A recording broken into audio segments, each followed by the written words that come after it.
Ofakim, today it is a city with over 30,000 inhabitants. In the area are several ancient sites and cisterns. Near Galat they found structures, tools and worship, which began from the Chalcolithic period about 4,000 years BC. Horbat Manoch was a settlement in the Israeli, Hellenistic and Byzantine periods. In the Byzantine period there was a city called Potis, mentioned in the map of Midba. During the Ottoman period the area was ruled by Bedouin tribes. Conflicts between the tribes over water sources and pastures led to clashes and blood feuds.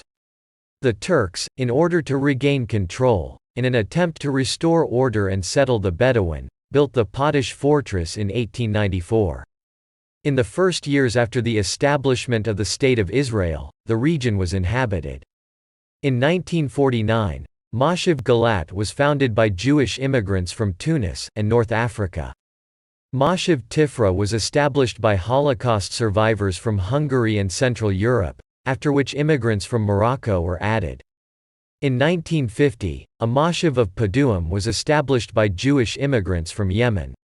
Moshev Bitha began as a transit camp and in 1956 became a Moshev of Yemenis and Tripolitans from Libya. Moshev Maslul was established by immigrants from Persia. Moshev Ranan started with immigrants from Yemen but they left, and were replaced by immigrants from Egypt from the Karaiti community. The Karet are Jews who believe in the written Torah, the Bible, and do not believe in the oral Torah, Mishnah Gemara and Halacha, as established by rabbis for generations. The Karet keep the mitzvahs as they are written in the Torah.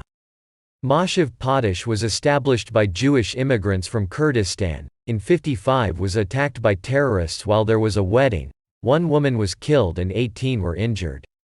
Ben-Gurion arrived at the Moshev and encouraged the residents not to leave. In 1952, a school and a youth village were established, called Eshel Hanasi. Between the Moshevim, there were transit camps and a tractor station that served the farmers.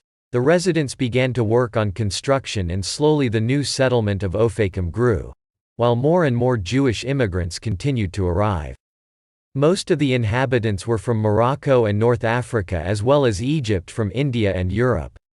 Many of the residents made a living from textile factories, which were established in the city. In the 1990s, immigrants from the Soviet Union and Ethiopia arrived. Textile factories closed, due to a general industry crisis across the country, and the city sank into severe unemployment. From the beginning of the 2000s, a period of renewal began, with construction, employment and trade, and a railway station was built. In 2003, a Alei Negev treatment and rehabilitation center for the disabled was built. For the benefit of the residents and hikers, Ofakim Park was established.